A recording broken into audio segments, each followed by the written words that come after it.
आज की वीडियो में हम ये देखेंगे कि प्राइमरी डाटा क्या होता है, उसके बारे में सारा कुछ लिखेंगे। ठीक है, तो सबसे पहले हम एक शॉर्ट सा इंट्रोडक्शन देंगे इसका, जिसमें हम इसको एक्सप्लेन करेंगे अच्छे से। अगर आपने मेरी पिछली वीडियो नहीं देखी जिसमें मैंने प्राइमरी डाटा और सेकेंडरी डाटा को फ्लो चार्ट में यानी कि डायग्राम में बना के लिखा था, तो उसकी वीडियो का लिंक यहाँ टॉप पे आपको दिख रहा है। अगर आप ये लिंक पे क्लिक करेंगे तो वो वीडियो आपको प्ले हो जाएगी। अच्छा, अब यहाँ पे जस्ट आपको करना ये है कि इस तरह से लिखना है, primary data is collected for the first time, that's it। यानी कि प्राइमरी डाटा वो पहला डाटा होता है जो पहली बार में कलेक्ट किया जाता है। अब ये कलेक्ट कैसे होता है, वो उसी चीज़ों को हम आगे डिस्कस करेंगे, इसलिए परेशान नहीं होना। ठीक है, तो ये पहला डाटा होता है जो कलेक्ट किया जाता है। अब आपने यहाँ पे मज़ीद बातें लिखनी है कि it is collected directly by the researcher, यानी कि ये डाटा किन लोगों से कलेक्ट किया जाता है? रिसर्चर से। रिसर्चर्स वो लोग होते हैं जिनका काम ही यही होता है डाटे को कलेक्ट करना। सही है। फिर आपने इसके बाद लिखना है, इस डाटे के इस प्राइमरी डाटे के दो नाम है। वो दो नाम क्या है, यहाँ पे मैं लिखने लगी हूँ। It is also called raw data और फर्स्ट हैंड डाटा, यानी कि इसी प्राइमरी डाटा का दूसरा नाम है रॉ डाटा या फर्स्ट हैंड डाटा। ठीक है, रॉ हम रफ के लिए यूज़ करते हैं कि रफ डाटा या first hand data, first hand में जो पहली दफ़ा में मिला हो। ठीक है, अब इसके बाद जो नेक्स्ट चीज़ हम लिखेंगे वो लिखेंगे एग्जाम्पल्स। तो एग्जाम्पल्स में मैं कुछ वो पॉइंट्स आपके सामने दूंगी जिसके ज़रिए प्राइमरी डाटा लिया जाता है। तो यहाँ पे हम एग्जाम्पल इस तरह से लिखेंगे। इधर आप लिखेंगे नंबर 1 सर्वे, नंबर 2 पे आपने लिखना है ऑब्जर्वेशन, नंबर 3 पे आपने लिखना है एक्सपेरिमेंटल लिख सकते हैं या इसकी जगह लिख सकते हैं एक्सपेरिमेंट मेथड। ठीक है, एक्सपेरिमेंटल या एक्सपेरिमेंटल मेथड जो दिल चाहे लिख सकते हैं। तो इन तीन मेथड्स के ज़रिए हमारे पास प्राइमरी डाटा आता है। ठीक है, अब हमने करना क्या है, इन्हीं को डिस्कस करना है आगे, लेकिन उससे पहले हम एक हेडिंग देंगे। हेडिंग क्या देंगे, जिसमें हम लिखेंगे सोर्सेज ऑफ प्राइमरी डाटा। अब यहाँ पे हम क्या करने लगे हैं कि प्राइमरी डाटा का एक फ्लो चार्ट बनाने लगे। फ्लो चार्ट मीन्स कि इसका एक डायग्राम अच्छे से हम बनाएंगे। अब डायग्राम आप चाहो तो एग्ज़ाम में बना सकते हैं। अगर आपको लॉन्ग में आ गया प्राइमरी डाटा के ऊपर सवाल, आप चाहो तो डायग्राम बना सकते हो, नहीं तो डायरेक्ट ही पॉइंट्स जो हैं हेडिंग्स उस तरह से भी स्टार्टिंग ले सकते हैं। और दूसरी चीज़, ये जो डायग्राम बनाएंगे इससे मार्क्स में कोई डिक्रीज़ नहीं आएगा, उल्टा मार्क्स अच्छे भी मिल सकते हैं, क्योंकि ये पेपर बहुत खूबसूरत बना देता है आपका जब आप फ्लो चार्ट बनाते हैं। तो मैं अभी आपके सामने प्राइमरी डाटा का फ्लो चार्ट बनाऊँगी, तो आप देखिएगा कि ये कैसा बना है।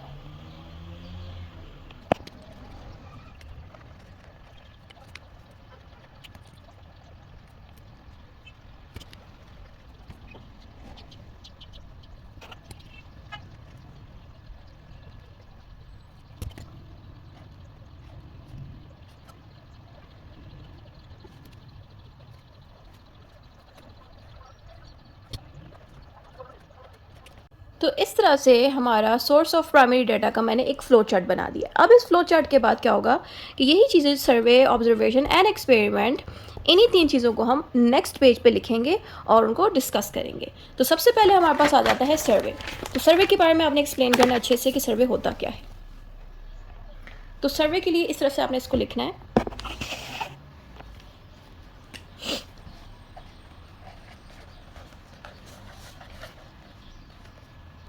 सर्वे का मतलब होता है लोगों से सवाल पूछना, लोगों से क्वेश्चंस पूछना, ये होता है सर्वे। तो इसमें आप लिखेंगे data collected by asking people questions.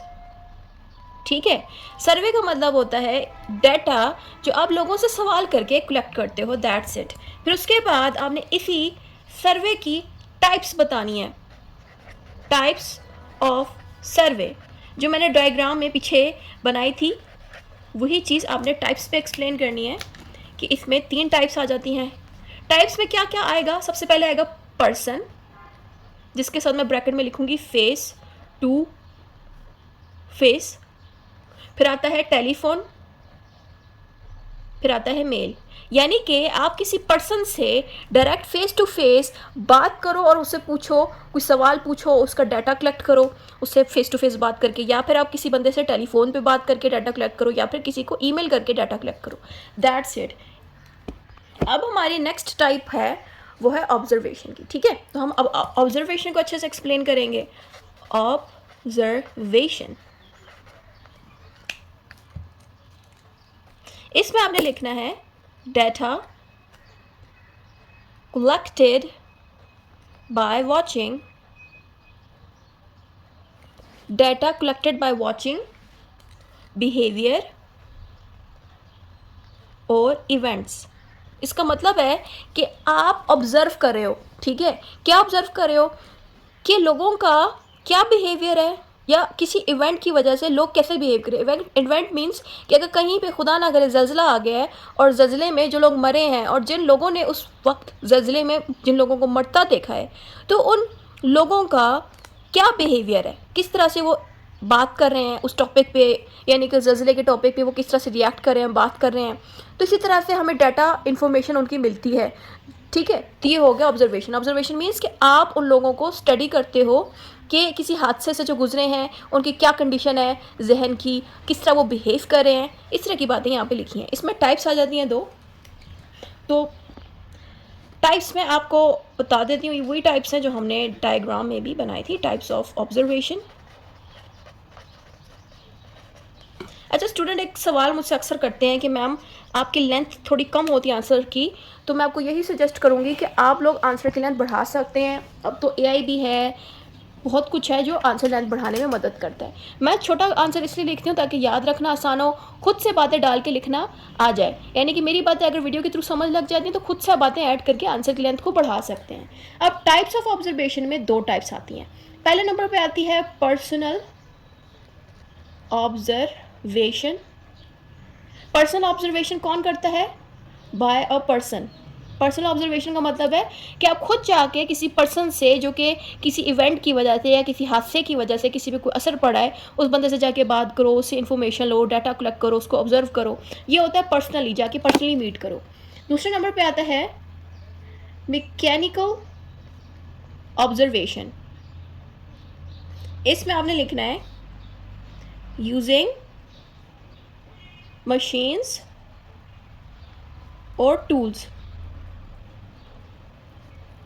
यहाँ पे लिखा है या तो आप किसी को जानने के लिए, ऑब्जर्व करने के लिए कोई मशीन यूज़ करो। अगर डायरेक्ट पूछ नहीं सकते तो किसी मशीन के ज़रिए जितने भी इफेक्टेड लोग हैं या जिनको प्रॉब्लम है, जिनके बारे में आप ऑब्जर्व करना चाहते हो, तो किसी मशीन से मैयर करा लो कि इनकी कैसी कैफियत है। उसके अलावा ये ऑब्जर्वेशन में सिर्फ इंसान नहीं आते, ऑब्जर्वेशन में कोई जगह भी होती है। यानी कि आप किसी जगह के गहराई अगर नापना चाहते हो तो उसके लिए मशीनें आप यूज़ कर सकते हो। इसी तरह की बात यहाँ पे लिखी है, तो इससे कंफ्यूज करने की खुद को ज़रूरत नहीं है। पर्सनल ऑब्जर्वेशन में कि खुद जाके आप ऑब्जर्व करो कि उन लोगों की क्या कंडीशन है, या फिर उस जगह की क्या कंडीशन है जिसके ऊपर आप स्टडी करना चाहते हो, या मशीन यूज़ करके भी ऑब्जर्वेशन कर सकते हो। तीसरी जो चीज़ है हमारे पास आ जाती है एक्सपेरिमेंट। तो आप इसको एक्सपेरिमेंटल या एक्सपेरिमेंटल मेथड भी लिख सकते हैं। तो मैं यहाँ लिखूँगी एक्सपेरिमेंटल मेथड। एक्सपेरिमेंटल मेथड का मतलब ये है कि आप एक एक्सपेरिमेंट करते हो डाटा कलेक्ट करने के लिए। यहाँ पे हमने लिखना है डाटा कलेक्टेड थ्रू एक्सपेरिमेंट। अब वो एक्सपेरिमेंट किस तरह का होता है, उसकी क्या टाइप है, वो हम यहाँ पे लिखने लगे हैं। अब यहाँ पे हम लिखते हैं टाइप्स ऑफ एक्सपेरिमेंटल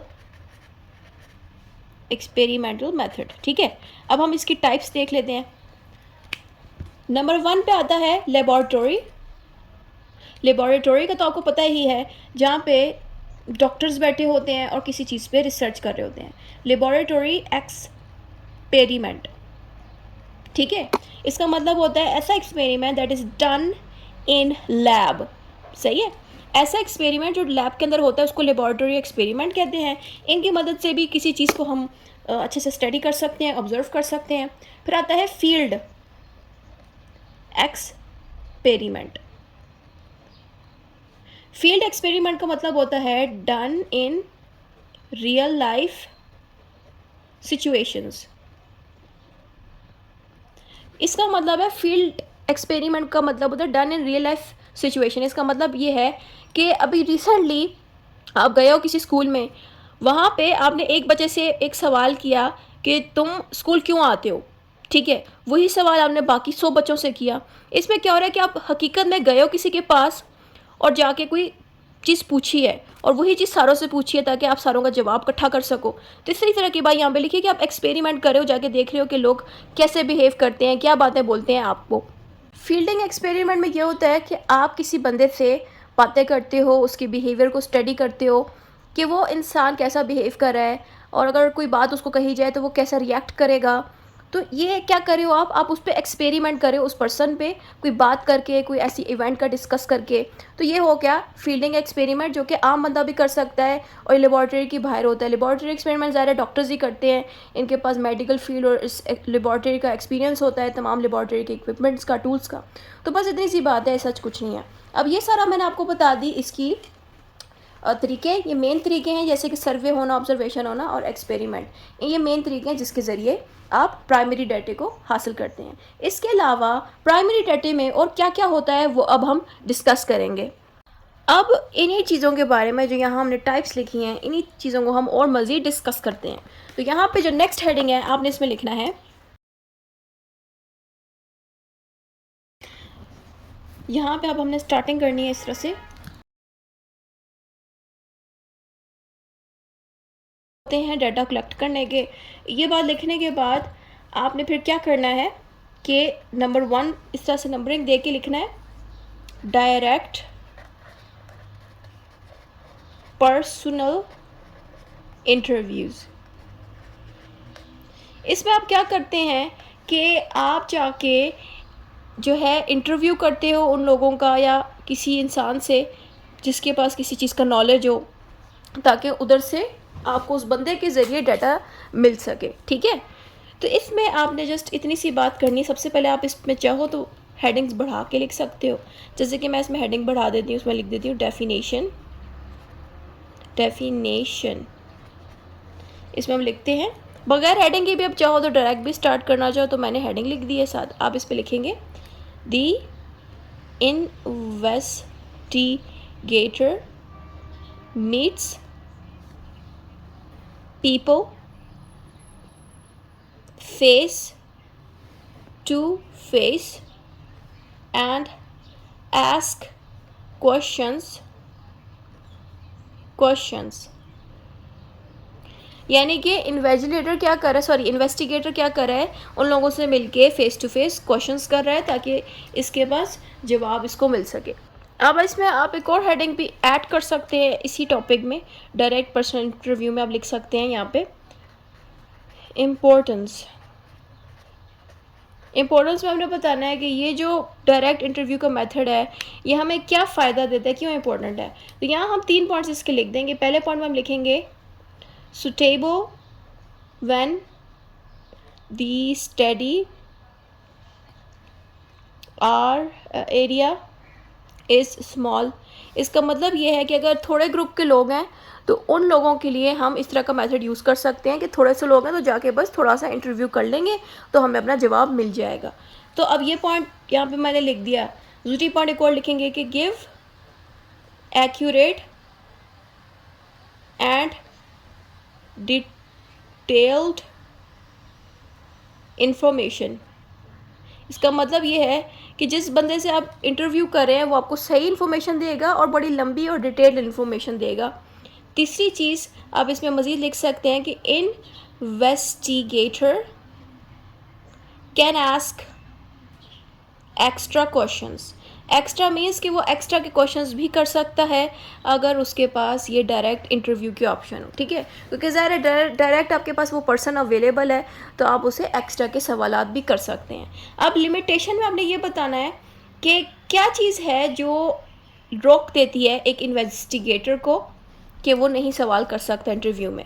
तो उसमें कुछ पॉइंट्स आप दे सकते हैं, जैसे कि मैं यहाँ पे हेडिंग दूंगी लिमिटेशन की। लिमिटेशन इस तरह से है कि पहला पॉइंट हम इसमें देंगे depends on the skill of the, फिर आगे आपने लिखना है इसके इंटरव्यूअर। इसका मतलब ये है कि जो बंदा इंटरव्यू कर रहा है, सवाल कर रहा है, अगर उसकी स्किल्स अच्छी नहीं है सवाल करने की, तो ज़ाहिर है फिर वो ज़्यादा डाटा जमा नहीं कर पाएगा इंटरव्यूअर अपने पास। लेकिन अगर उसकी स्किल्स अच्छी हैं तो उसको ज़्यादा इन्फॉर्मेशन मिल जाएगी। उसके अलावा can be time consuming, time consuming इसका मतलब ये है कि जितना भी काम है बड़ा टाइम लेता है, बहुत थका देने वाला काम है, सही है। अब ये सारा मैंने जितना भी आपको बताया, ये मैंने डायरेक्ट पर्सनल इंटरव्यू के सारे पॉइंट्स आपको दिए हैं। अब हमारा नेक्स्ट पॉइंट है, वो है इनडायरेक्ट ओरल इन्वेस्टिगेशन।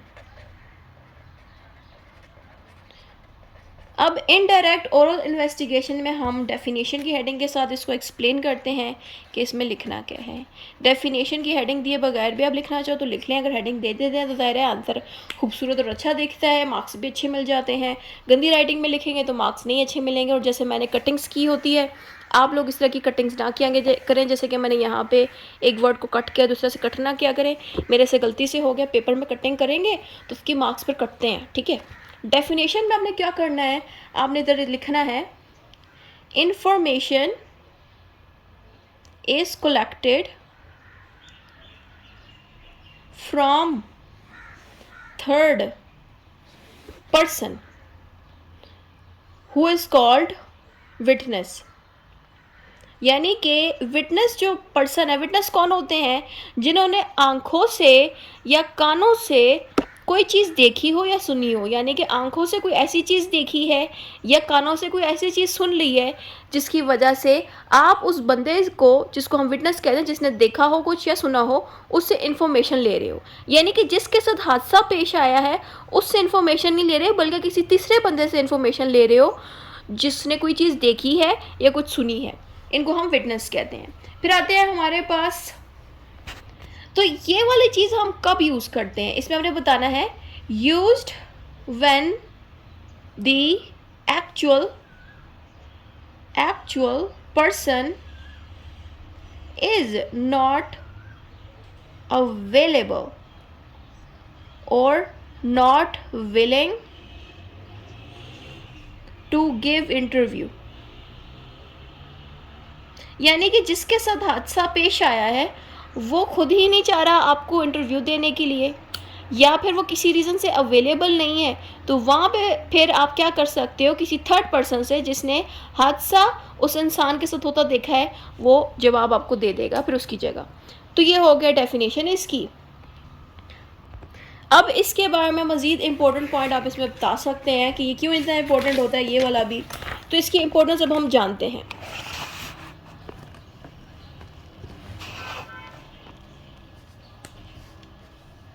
अब इसकी इंपॉर्टेंस में आपने लिखना है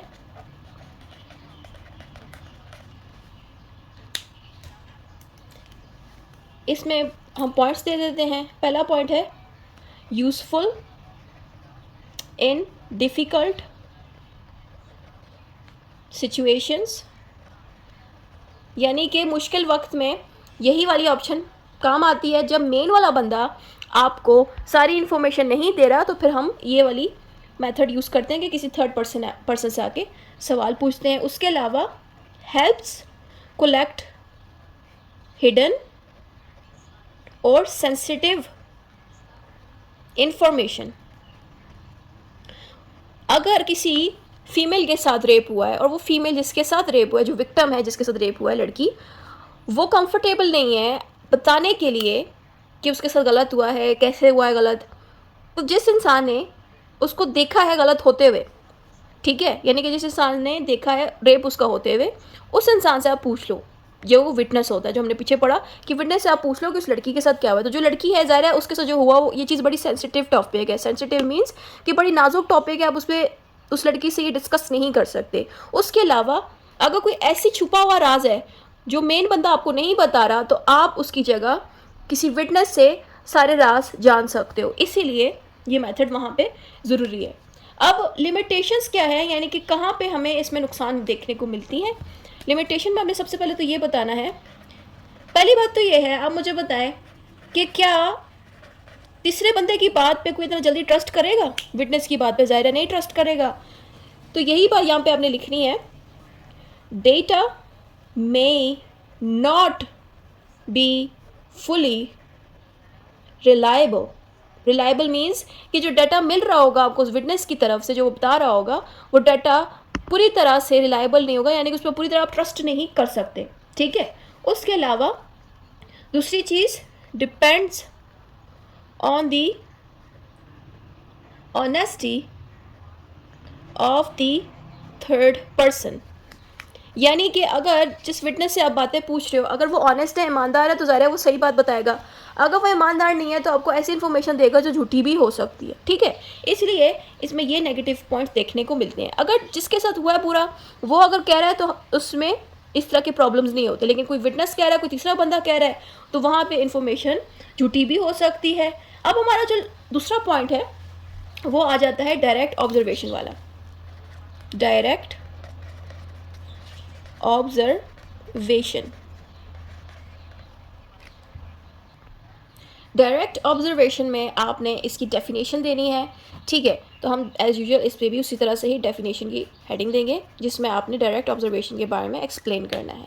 इसमें आपने लिखना है, data is collected by observing situations directly, यानी कि जो आसपास में जो माहौल है, जो सिचुएशन है, उसको देख के ऑब्जर्व करके डाटा जो आप कलेक्ट कर रहे हो। जैसे कि आपके आसपास जो लोग अभी चल रहे हैं और क्या बातें कर रहे हैं, किस तरह बिहेव कर रहे हैं, माहौल कैसा है उस इलाके का भी, तो यही चीज़ होती है कि आप डायरेक्टली अपने आसपास की चीज़ को ऑब्जर्व करते हो, देखते हो, फिर उधर से इंफॉर्मेशन निकालते हो कि आज का मौसम अच्छा है, दो बंदे लड़ेंगे, जो लड़ने वाली बात है, मौसम जो अच्छा है, यही बेसिकली डाटा है जो आप अपने आसपास के माहौल से ऑब्जर्व करके कलेक्ट करते हो। ठीक है। अब इसमें आप मज़ीद ज़ाहिर है एग्जाम्पल और बाकी की चीज़ें भी दे सकते हैं, जैसे कि मैं इसमें एग्जाम्पल भी एक दूंगी। वैसे मैंने बाकियों में एग्जाम्पल नहीं दी, ज़रूरत नहीं पड़ी थी, इसमें मैं दे रही हूँ। इसमें यहाँ पे मैं लिख दूंगी, a journalist observing a flood area. जो न्यूज़ पे एंकर्स बैठे होते हैं, जर्नलिस्ट बैठे होते हैं, वो चला गया था फ्लड एरिया पे, यानी कि जहाँ पे पानी आया था, सैलाब आया था, फ्लड आया था, उधर चला गया था ऑब्जर्व करने के लिए कि वहाँ के लोगों की क्या कंडीशन है, पानी किस हालत में है, पानी क्या ज़्यादा है, कम है। इसीलिए यहाँ पे क्या हो रहा है कि जर्नलिस्ट उस जगह पे गया है ऑब्जर्व करने के लिए, यानी कि चेक करने के लिए कि क्या हालात है वहाँ पे। अब आपने बताना है कि ये इम्पोर्टेंट क्यों है, तो हम इसकी इम्पोर्टेंस की हेडिंग देंगे। ये इम्पोर्टेंट इसलिए है, इसमें हमने ये पॉइंट्स देने हैं, गिव्स रियल लाइफ इंफॉर्मेशन, यानी कि आपकी जो असल ज़िंदगी है, आपके आसपास जो हो रहा है, उसकी इंफॉर्मेशन निकालने में ये हेल्प करता है। उसके अलावा इसके लिए आपको no need to ask questions, यानी कि आपको किसी इंसान से सवालात नहीं करना, जैसे कि हमने पहले इंटरव्यू में किए थे उन पिछलों में। इसमें क्या हो रहा है कि आप खुद फिजिकली जा रहे हो उस जगह पे चेक करने के लिए, अपनी आंखों से देख रहे हो कि वहाँ पे क्या हो रहा है, इसलिए यहाँ पे किसी इंसान से सवाल नहीं करना है, खुद ही जाके आपको सब करना है, देखना। फिर हमारे पास लास्ट पॉइंट इसमें है, वो है लिमिटेशंस का। इनमें से जो हेडिंग नहीं आ रही वो विषय आप स्किप कर लें, जितनी याद रह सकें, जितनी आपसे हो सके उतनी लिख दीजिएगा। तो लिमिटेशन में आपने सिंपल बताना है, depends on the observers ability, यानी कि जो बंदा ऑब्जर्व करे, यानी कि आसपास देख के इन्फॉर्मेशन कलेक्ट करे, उसके ऊपर डिपेंड करता है कि वो इन्फॉर्मेशन कैसे कलेक्ट करेगा। अगर वो समझदार है, ज़्यादा इन्फॉर्मेशन कलेक्ट करेगा। अगर वो नया इंसान है, इस काम में पहली दफ़ा आया है, तो ज़ाहिर है वो इन्फॉर्मेशन सही से कलेक्ट नहीं कर सकेगा उस इलाके की जब वो उधर जाएगा। इसलिए उस बंदे पर डिपेंड करता है, उसकी काबिलियत पर डिपेंड करता है कि वो इन्फॉर्मेशन कैसे और कितनी कलेक्ट कर सकता है। Then we have the next point, telephone interview. तो टेलीफोन इंटरव्यू के बारे में अब हम लिखते हैं। फोर्थ पॉइंट है हमारा टेलीफोन इंटरव्यू। इस पे नाम से ही आपको पता लग गया होगा कि मोबाइल पे या टेलीफोन पे आप लोगों को कॉल करके उनसे बातें करते हो और बातें करके उनकी इन्फॉर्मेशन कलेक्ट करते हो। ठीक है, तो इसमें सिंपली आपने डेफिनेशन में भी यही सेम बात लिखनी है जो मैंने अभी बताई कि data is collected by calling people on phone.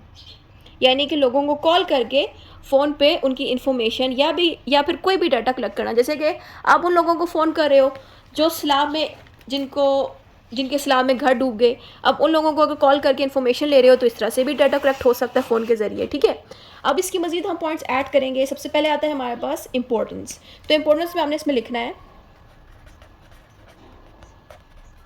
इसकी खासियत ज़ाहिर है ट्रैवल नहीं करना पड़ता, आप जहाँ पे भी बैठे हो आप उस पर्सन को कॉल कर लेते हो। ठीक है, इसलिए आपके पैसे बच जाते हैं। जैसे कि हमने पिछली बारी में देखा, पिछले वाले पॉइंट में, जिससे पीछे वाला है डायरेक्ट ऑब्जर्वेशन का, इसमें क्या हो रहा है कि आप डायरेक्ट उस जगह पे जाते हो जिसमें जहाँ पे कोई मसला है उसकी रिसर्च करने के लिए, ऑब्जर्व करने के लिए। लेकिन यहाँ पे क्या होता है, आप घर बैठे हुए ही उन लोगों को कॉल कर लेते हो, इससे आपका टाइम भी बच जाता है और पैसे भी बच जाते हैं। यही पॉइंट आपने यहाँ पर लिखने हैं कि it saves time and cost, यानी कि पैसा भी बच जाता है। और ये तब काम आता है जब सामने वाला बंदा फेस दिखाना कंफर्टेबल नहीं समझता, तो वहाँ पे भी आप यूज़ कर सकते हो। तो यहाँ पे आप लिख सकते हैं कि useful when face to face interview is not possible. बस इतनी सी बात। अब हमारी आ जाती है लिमिटेशंस। लिमिटेशंस मीन्स कि कहाँ पे ये हमें प्रॉब्लम दे सकता है, कहाँ पे इसको हम सही से यूज़ नहीं कर सकेंगे, वो पॉइंट्स आपने लिमिटेशंस में लिखने हैं। ये तब आप यूज़ नहीं कर सकते जब आपका इंटरनेट या फिर आपके मोबाइल का कनेक्शन या नेटवर्क बड़ा स्लो हो, सही ना हो, वहाँ आप यूज़ नहीं कर सकते। तो आपने इसमें लिखना है not useful in areas with poor network. ठीक है, बस ये पॉइंट भी लिख दिया, काफ़ी है। अब हम जाते हैं अपने नेक्स्ट वाले पॉइंट पे। नेक्स्ट है हमारा meld questioners and the schedules. अब यहाँ पे हमारा नेक्स्ट है वो है मेल्ड क्वेश्चनरीज एंड स्केड्यूल्स। इसमें क्या होता है, नाम से आपको पता लग गया होगा कि आप उन बंदों को मेल्स भेजते हो। ठीक है, यानी कि क्वेश्चन लिख के हाथों से या टाइप करके एक लेटर टाइप चीज़ उनके घर में भेजते हो। ठीक है, तो वो फिर आपको लेटर का जवाब देके वापस भेज देते हैं। ठीक है, तो इस तरह से आपने जस्ट इस पे लिखना है डेफिनेशन के अंदर कि आपको एक मेल आती है। तो सादी सी बातें, देखिए क्वांटिटेटिव रीजनिंग एक आसान सा सब्जेक्ट है, कोई इसमें ऐसी चीज़ नहीं है कि बंदा कंफ्यूज हो। मैथमेटिक वाला पोर्शन थोड़ा टाइम लेता है, लेकिन जनरल बातें बड़ी इसमें आसान है।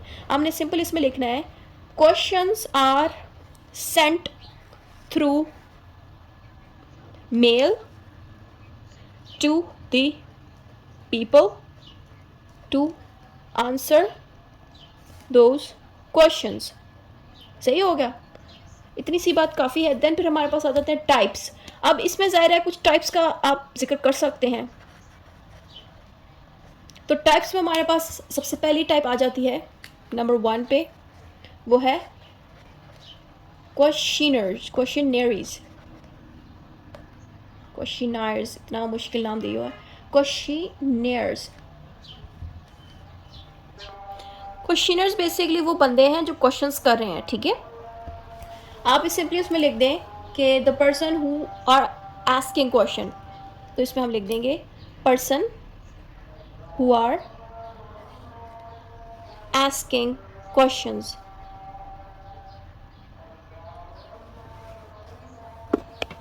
फिर इसके बाद हमारे पास आ जाता है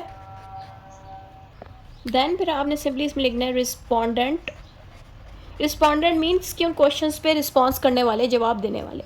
तो आपने सिंपली लिखना है पर्सन रिस्पॉन्डिंग और आंसरिंग दी क्वेश्चंस। बस इतनी सी बात है कि वो बंदे जो उन सवालों के जवाब देते हैं मेल पे लिख के, ठीक है। वही चीज़ हमने टाइप्स में भी डिस्कस कर दी।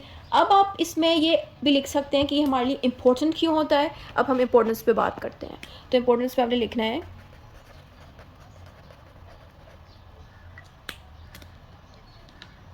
कि ये इसलिए यूज़ किया जाता है ये मेथड कि it is widely used method है, कि सबसे ज़्यादा इसी मेथड को यूज़ किया जाता है लोगों से सवाल करने के लिए, यानी कि ईमेल्स करके सवाल ज़्यादा किया जाता है। उसके अलावा कैन रीच मैनी पीपल, यानी कि ज़्यादा से ज़्यादा लोगों को हम सवाल उनसे कर सकते हैं। इसमें कोई लिमिट नहीं है, कोई मुश्किल बात नहीं आती। कॉल पे ये होता है कि कम लोगों को हम कॉल कर पाते हैं, लेकिन मेल में होता है हम बेतहाशा मेल्स भेज सकते हैं हर बंदे को। तो ये इसलिए यूज़ होता है। लिमिटेशन की बात हम ये कर सकते हैं। लिमिटेशन देखें, लिमिटेशन में आप ये लिख सकते हैं कि जिस बंदे को आपने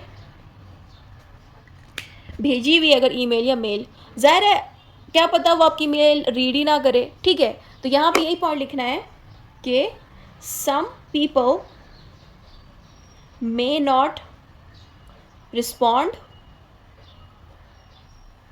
उसके अलावा आंसर मे बी इनकम्प्लीट, यानी कि अगर जवाब दे भी दिया ना लोगों ने तो वो जवाब अधूरा देंगे, और कुछ लोग ऐसे होंगे जो जवाब देंगे ही नहीं, मेल को देख के इग्नोर कर देंगे। सही है। अब यहाँ पे हमने मेल क्वेश्चनरीज एंड स्केड्यूल्स के बारे में जाना। आप स्केड्यूल्स की जगह रिस्पोंडेंट भी लिख दें, ज़्यादा बेहतर होगा रिस्पोंडेंट लिख दें, ठीक है। अब हमारा जो आखिरी वाला पॉइंट रह गया वो है फोकस ग्रुप डिस्कशंस। अब हम फोकस ग्रुप्स डिस्कशन वाला टॉपिक कर लेते हैं, लास्ट वाला 6 नंबर पे है।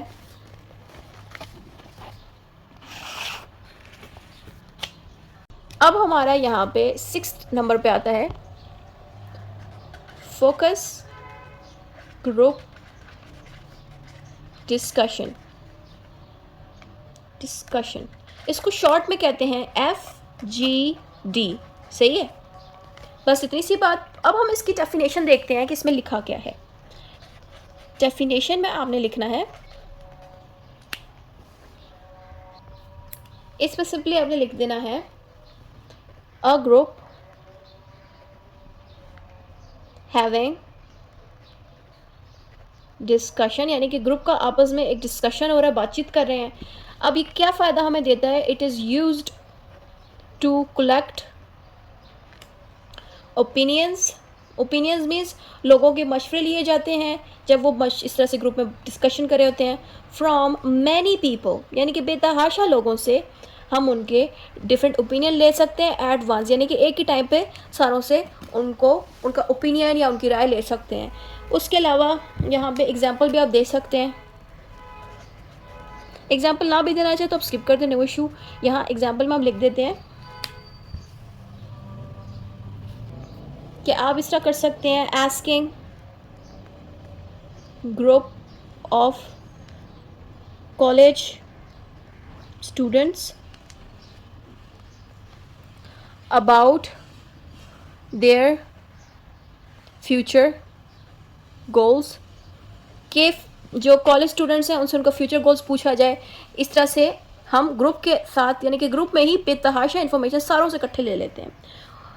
फिर उसके बाद हम इसकी इंपॉर्टेंस का जिक्र करेंगे कि ये हमारे लिए क्यों इंपॉर्टेंट है। सबसे पहला रीज़न तो ये है कि हमें बहुत से लोगों से इकट्ठे ही बेतहाशा डिफरेंट इन्फॉर्मेशन मिल जाती है और ओपिनियंस मिल जाते हैं, तो ये एक रीज़न है।